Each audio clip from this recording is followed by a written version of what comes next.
You've been taught that women are as fragile as crystal. Treat her like a queen, they always said. But that's a lie. Every single time you've played the role of the perfect knight in shining armor, stepping in with chivalry and endless devotion, your heart has ended up shattered into pieces. It happened over and over until one day you stumbled upon the brutal, unfiltered truth that changes everything. You won't truly respect yourself or command her desire unless you dare to break her. Not in a physical sense, of course, but psychologically, in ways that reshape her perception of you. I'm going to reveal the kind of pain that doesn't drive her away, but instead makes her utterly addicted to you, craving your presence like nothing else. So, if this resonates, hit that like button, and let's dive straight into the core of it all. Do you even realize why that outdated advice has set you up for repeated failure in your relationships? It's because it completely overlooks a deeply uncomfortable reality about the essence of female nature. Pain isn't the adversary of love. No, it's the very fuel that ignites and sustains it.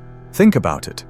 When you go out of your way to avoid causing her any emotional discomfort, when you tiptoe around her feelings like you're walking on fragile eggshells just to preserve her inner peace, you're unknowingly broadcasting a message that's absolutely deadly to your attractiveness. That message screams, "I'm not valuable enough for you to risk losing me." Listen closely now, because this is crucial. Women don't fall head over heels for the men who worship the ground they walk on, showering them with unchecked adoration and constant affirmation.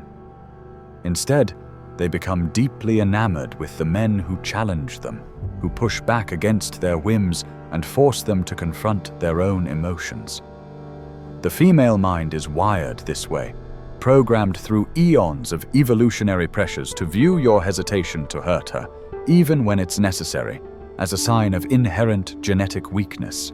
Over thousands of years, survival instincts have etched this code deep into her subconscious. A man who can't deliver pain when the situation demands it is ill-equipped to protect the tribe, to stand firm against threats, or to lead with unwavering strength. But here's the hidden gem, the secret that no one else is willing to share with you outright. There's an enormous chasm between the type of pain that tears things apart and the kind that builds something unbreakable. The destructive pain stems from contempt, from lashing out in anger or insecurity. In contrast, the constructive pain arises from true leadership, from guiding her with purpose and resolve. Every woman will test you. Make no mistake, it's inevitable, a constant undercurrent in any romantic dynamic. And if you crumble under that pressure, yielding simply because you're terrified of her tears or her disappointment, you've just flunked an ancient, primal assessment of your dominance. Pause and reflect on this for a moment. If she prods at your boundaries and you never push back, never assert yourself, she quickly learns that she can manipulate you effortlessly through her emotional displays.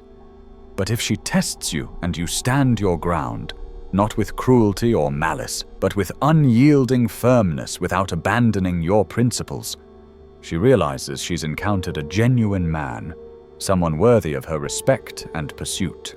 Relationships operate much like magnets, with opposing forces creating that irresistible pull. She embodies the negative pole, soft, flowing with emotions, receptive and yielding. You, on the other hand, must embody the positive pole, solid, grounded in rationality, unshakable in the face of storms. When two negative poles try to connect, they repel each other with force. So, if you attempt to outdo her in gentleness, becoming even more empathetic, more emotionally expressive, or more accommodating than she is, you shatter the essential polarity that sparks and maintains attraction.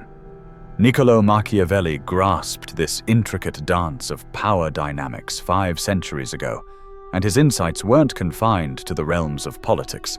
They extended to the very fabric of human interactions, including romance. He warned that power left unexercised fades away into irrelevance. Authority that goes undemonstrated invites constant challenges, and love that isn't forged through earned respect inevitably morphs into disdain and dismissal. Now, to avoid any confusion, let me clarify this point explicitly.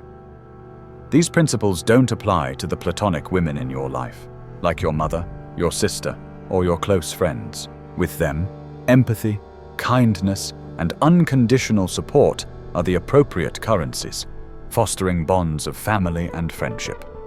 But when it comes to the woman you're aiming to win over or retain in a romantic context, the rules shift dramatically. It's a different game altogether, one that demands strategy over sentimentality. What I'm about to teach you is the precise form of psychological pain that draws her nearer, binding her to you more tightly rather than repelling her.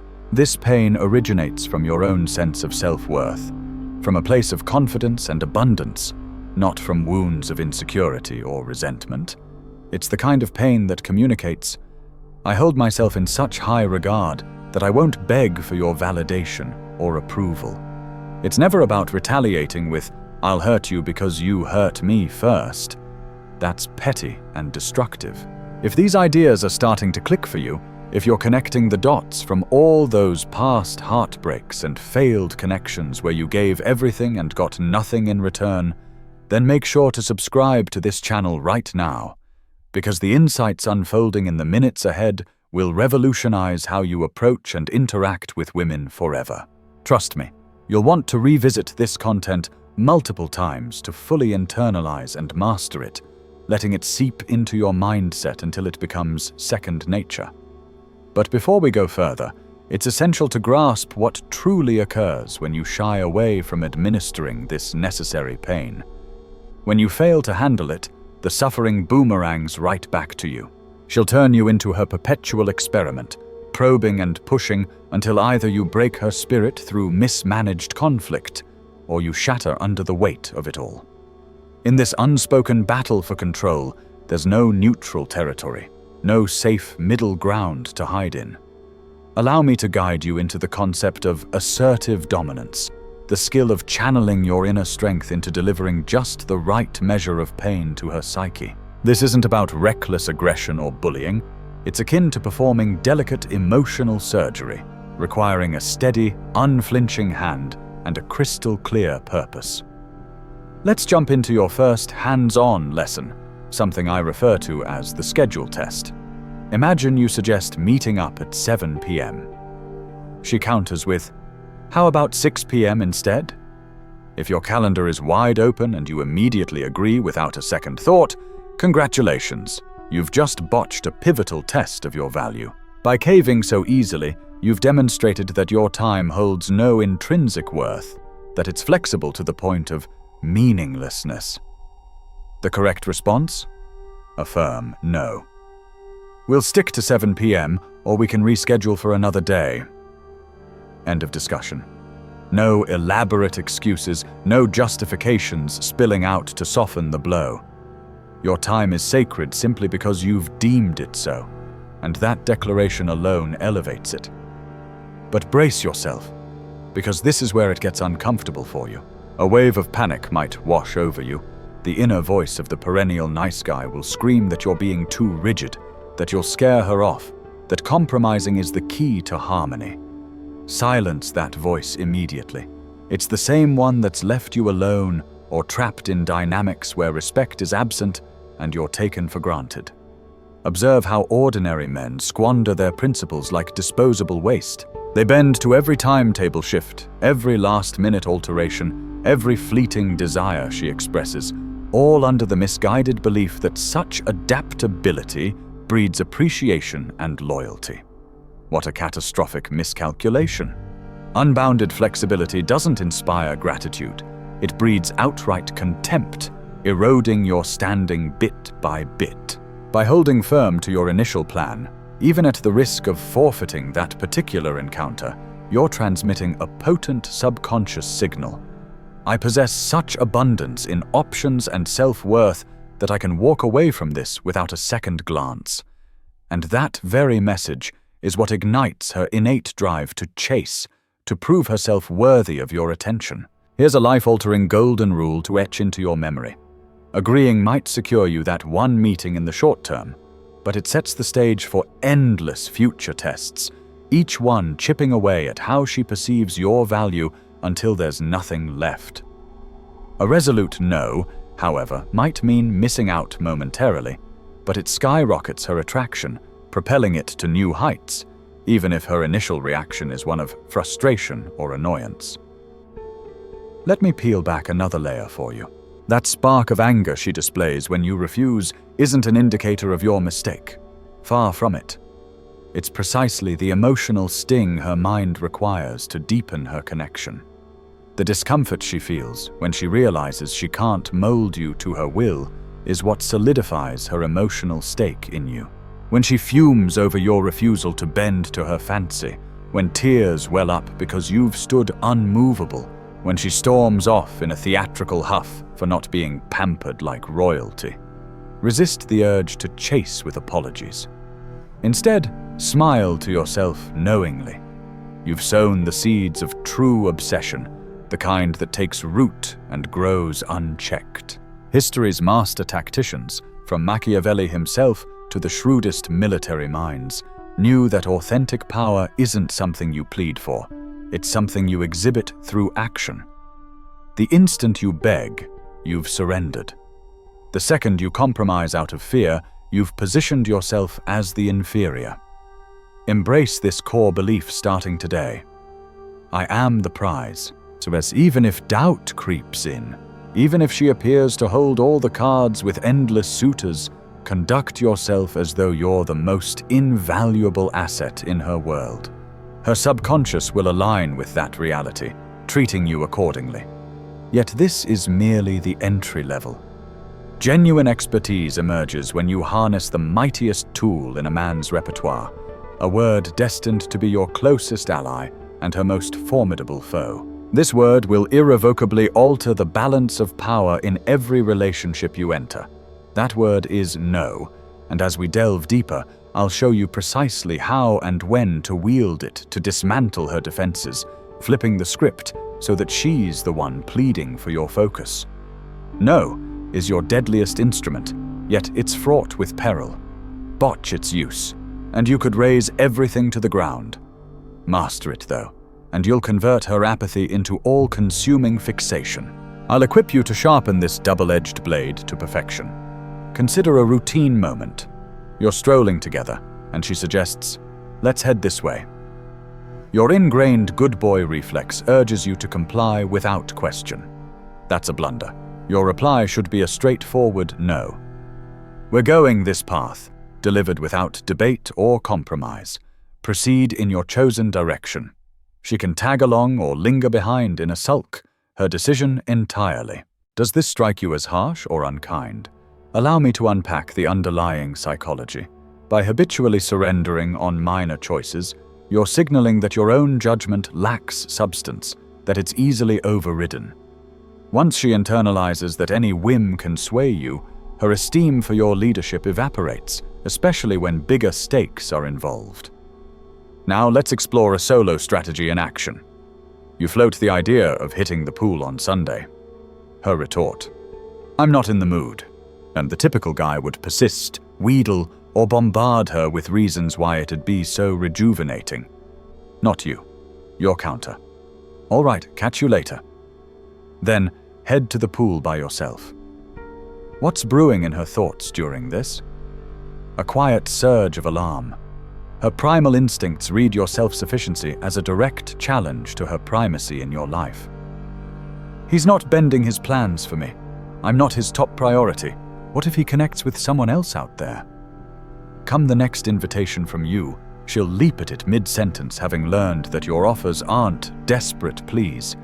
They're fleeting chances she risks losing. Let me share a real-life tale from a marriage I'm familiar with. He craved a barbecue dinner. She favored meatballs. The ever-accommodating spouse relented, as per usual. But picture this alternative. He says, "Great, whip up your meatballs. I'll handle my barbecue over at my brother's." No ire, no theatrics, just calm execution of his intent. The outcome? She dined on meatballs solo while he savored his gathering. Upon his return, tears flowed, accusations flew, emotions ran high. Yet amid the chaos, something invaluable emerged, a revitalized respect, born from his proof that his joy isn't tethered to her consent. Machiavelli discoursed on preserving power equilibrium in subjugated lands, and the parallel here is striking.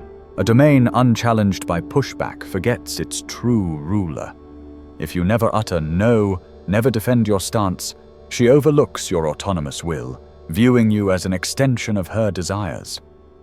But here's the pivotal divide between experts and novices, the contrast between a needy no and a detached one. The needy version stems from anxiety, masquerading as entreaty. No, we can't because, well, I had other commitments, and you rationalize, elucidate, seek approval for your choice. The detached no, however, it flows from plenty, resounding like edict. No, we'll save that for later. Full stop. Silence ensues. No elaboration, for sovereigns don't justify to underlings. Once you command the detached no, a captivating shift unfolds. She halts her incessant boundary probes, recognizing their futility. Manipulation via sobs loses its potency, as she's seen it fail. Drama fabrication dwindles, for she grasps you thrive sans resolution, and the chapter's ultimate revelation, the easier no rolls off your tongue sans apology, the more she yearns for your yes. Worth emerges from scarcity, not surplus. Internalize this. Real authority isn't barked or bullied. It's upheld with serene poise amid turmoil. Up to now, we've examined verbal and behavioral tactics. As we venture further, we'll probe a more profound arena, leveraging your finances as a mental tool. The manner in which you allocate or withhold money from a woman unveils your self-valuation more eloquently than words ever could. Money serves as your mute proclamation of worth. Each dollar spent or spared conveys your esteem level with pinpoint accuracy, and she deciphers it flawlessly. Let's dissect your finances into 3 potent classifications. First, transactional outlays, attempting to purchase affection, intimacy, or loyalty via your bank account, funding her getaway with pals, wiring cash during her rough patch, lavishing pricey presents amid her chilliness. The verdict? An unequivocal no. Why? You're instructing her that your sole merit lies in fiscal provision, downgrading a power interplay to mere commerce, casting you as frantic buyer and her as aloof vendor. Second, courtesy expenditures, tokens for bona fide milestones, thoughtful touches in committed bonds, acknowledgements of her genuine triumphs. Caution, though, reserve these for solidified relationships and truly warranted instances. Avoid being the fool who gifts blooms to cheer her fleeting gloom.